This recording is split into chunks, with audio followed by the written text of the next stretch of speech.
Today, we're analyzing a specific kind of trust. The trust you surrender when you strap into a machine that is explicitly designed to make you feel like you might die. It really is the ultimate paradox, isn't it? Yeah, roller coasters are these marvels of engineering, yeah, meticulously calculated to produce fear. Right, but they're also supposed to be one of the safest places you can be. That faith that the forces holding you down are stronger than the ones trying to throw you out, it has to be absolute. So what happens when that faith is just completely betrayed? You, the listener, have sent us this stack of source material, and it spans over a century, chronicling these catastrophic failures, moments when the whole system just broke down. And our mission today is not just to, recount these harrowing stories, it's to dissect them. We're looking at tragedies from North America, Europe, Asia, stretching from 1910 all the way to 2022, yeah. And by analyzing these specific failures, whether it's rider recklessness, sheer maintenance neglect, a fatal design flaw, or even just slow regulation, we can start to understand the true cost of industrial risk. The scale of it is pretty sobering, because you see that even though the risk is statistically tiny, the causes of failure are, well, alarmingly recurrent. So let's start with the one variable that park operators can never truly control. The human element. Exactly. The unpredictable and sometimes fatal choices made by the passengers themselves. This is where the machine is working perfectly, exactly as designed. But a single choice turns a thrill ride into a tragedy. The Batman coaster at Six Flags is. It's a chilling case from 2008. A 17-year-old Asia Ferguson was at the park and his hat flew off during the ride. A simple thing, but after he got off, he decided he absolutely had to get it back. And this is where it all goes wrong. Despite, all the engineering defenses in place, multiple large warning signs, perimeter fences, 2 6-foot fences, he climbed over both of them and willingly entered a restricted area right underneath the inverted track. As he's searching for his hat, a train comes around at 50 miles per hour. And since it's an inverted coaster, the passenger's legs are just dangling. Whoa! A passenger's foot struck him. It was an instant, tragic fatality. The train just continued back to the station. The accident was over before park staff even knew he was down there. That presents such an intractable problem for safety engineers. You can put up fences, you can put up signs, you can warn people, but if a guest is determined to overcome those physical barriers, tragedy is almost guaranteed. So, wait, are you saying there's just no engineering solution for that? I mean, if fences and signs aren't enough to stop someone from going into a deadly zone, what's left? That's the core question, isn't it? It's about institutional control versus human impulse, right? The only true solution, which is impossible in a huge theme park, would be what? Round-the-clock physical guards on every inch of the restricted zone. Yeah, that's not feasible. Not at all. The sources really emphasized it in a controlled environment like this, and the system can only protect you if you follow its most basic rules. Then you get the cases where the rider is actively working against the safety system from inside the ride. Like the Shockwave in 1999, a 20-year-old Timothy Fawn was on this stand-up coaster. Right, and witnesses saw him struggling violently against the shoulder harness as the train was moving. He managed to work one arm free, and as the train hits this high G under an 80-degree curve, the lateral forces are just immense. He was ejected, thrown 40 feet onto a catwalk, died instantly from head trauma, and the detail that confirms this was a deliberate act is crucial. When the train got back to the station, his restraints were still fully locked. They were functional. He chose to defeat the system. This same kind of fallibility, tragically, is there in the case of Dolly Young on the Matterhorn bobsleds at Disneyland. This was in 1984. She was riding alone, fell onto the tracks mid-ride, and an oncoming bobsled struck her. And the horror of that specific accident is just... it's compounded by the fact the family and the sled coming towards her thought the figure was a prop. They thought it was a dummy. It's an awful detail to read. But to link it back to the human element of security, the key thing here is where the failure happened.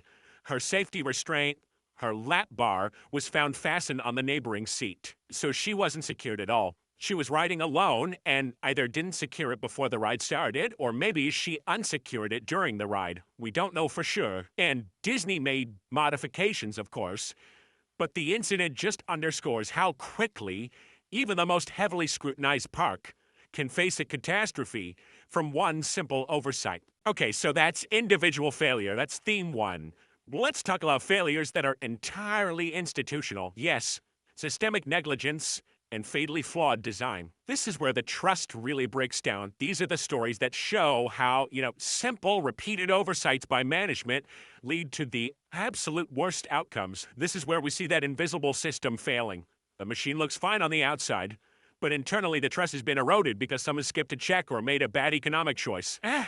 The Fuji and Ryan 2 accident at X-Poland in Japan in 2007 is a perfect illustration. This was a case of true institutional negligence. Witnesses heard a loud crack as the train was climbing about 131 feet up. The second car derailed. 19-year-old Yoshino Kogawara was killed instantly. The core mechanical failure was a 15-year-old wheel axle that just snapped because of metal fatigue. Right, exactly. For anyone listening, metal fatigue is basically the buildup of microscopic damage from stress over and over again. Eventually, it causes a complete failure, often with no visible warning. The only way you can detect it is with proper testing, not just looking at it. And this is the ethical breach. The park had explicitly skipped its annual maintenance for 2007. Management signed off on that axle's condition based only on a visual inspection. Just looking at it. I mean, how much could they possibly have saved by skipping one check?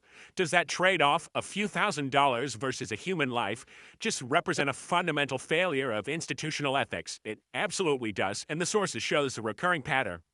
Prioritizing short-term operational savings over legally required long-term safety.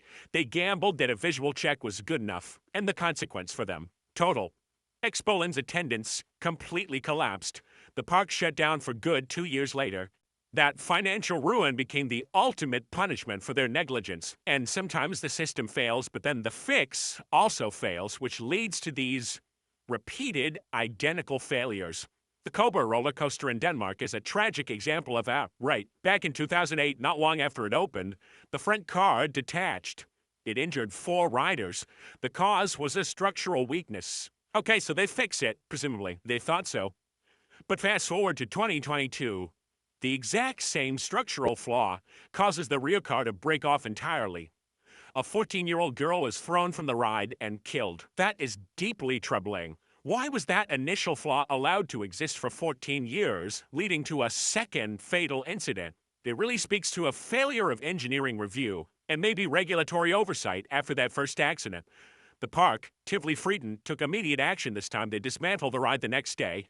But it suggests the initial fix only addressed the symptoms, not the root problem in the design. You can't just patch up a flawed blueprint. That failure to use the right components also pops up in the Wild Wonder tragedy in New Jersey in 1999. A different kind of systemic failure, this time in the supply chain. The car's anti-rollback mechanism failed at the very top of the lift hill. The car just hurtled backward into the station. It killed a mother and her daughter. And just to clarify for everyone listening, that anti-rollback device is a crucial safety ratchet. It's what's supposed to stop the car from falling backward if the main lift chain breaks. So why did it fail? The park had replaced the original device with an unapproved, locally made part. It just wasn't strong enough for the job. So it wasn't just a part breaking, it was the entire system of procurement that failed. Is that kind of substitute component risk a big deal across the industry? It's highly controlled now, precisely because of accidents like Wild Wonder. That tragedy forced New Jersey to immediately upgrade its regulations to strictly mandate manufacturer-approved parts only. It exposed the danger of relying on cheaper unauthorized substitutes for critical life safety mechanisms. The forces involved in these failures are just hard to comprehend unless you look at the people who survived, like Rod Chico on the Mindbender in Canada in 1986. This was a triple-loop coaster that had passed a safety inspection the day before. The failure there was 4 cap screws in the wheel assembly. They just failed as the train entered the third loop. The last car derailed, the lap bars unlocked, and 4 people were ejected 30 feet to the concrete below. Brielle died, but Chico survived. The source material describing his injuries is just horrific. His body was folded in half on impact. He shattered his legs, ribs, shoulder, pelvis, lower back. That is the sheer, brutal force of high-speed momentum meeting an unprotected human body. And the investigation afterwards pointed to inadequate maintenance and those design flaws, the screws working loose. The Mindbender was completely overhauled. They put in better anti-rollback devices, added seat belts, made the train smaller. It became Canada's worst coaster disaster, but it was a direct catalyst for huge shifts in safety. And all these catastrophes, whether it's bad maintenance or flawed design, they always seem to force regulatory change. So for our third theme, let's look back at the historical cost of regulation. We need to see these early, less regulated tragedies to understand how far we've come, and to see how persistent human negligence has always been. If institutional failure is the key theme, we have to look at how pervasive it was before modern safety laws. The Big Dipper in London's Battersea Fun Fair in 1972. This is a foundational case for UK safety law. The haulage rope snapped, the lift chain failed, and because the anti-rollback devices were broken, the train just flew backward. It derailed and plunged 15 feet. 5 children died. But the context the investigation uncovered is just shocking. 66 safety violations. This wasn't one broken part. Safety devices were missing, the rope was frayed. Investigators even found evidence of employees drinking and using drugs while operating the ride. It was a complete institutional abandonment of responsibility. And that tragedy was the direct catalyst. It forced mandatory, enforceable safety laws across all British fairgrounds, finally ending decades of lax self-regulation. The park itself closed for good by 1974. It really shows what happens when failure is just pervasive. But you can trace this danger even further back to rides that were just primitive.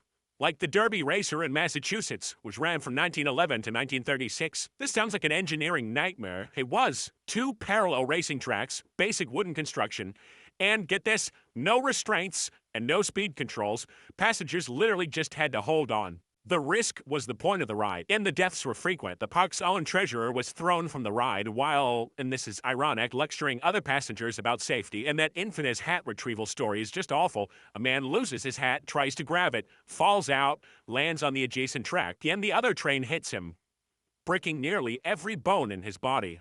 And despite multiple confirmed deaths and having its license revoked over and over, that ride operated for 25 years before it was finally replaced. It just shows how slow the regulatory hand was when faced with a popular, profitable ride. Finally, there is a case where the disaster itself was compounded by the chaos that followed. The Big Dipper in Omaha, Nebraska in 1930. A loose bolt jammed a wheel, a car plunged 35 feet, and 4 people were killed. The initial failure was mechanical, but the secondary disasters was fascinating. Thousands of spectators surged forward in the panic. They completely blocked ambulance access to the crash site. Police had to physically break down parts of the park fence just to get rescuers in. It shows that disaster planning has to account for human psychology, panic, curiosity, just as much as it accounts for mechanical failure. The long-term result was immediate. Krug Park closed, and the city of Omaha actually banned roller coasters for years after that. So we've gone through decades of these tragedies now. If we pull it all together, what are the clearest, most persistent common threads here? It really is the human element. But more often not, it's the human element in an oversight role.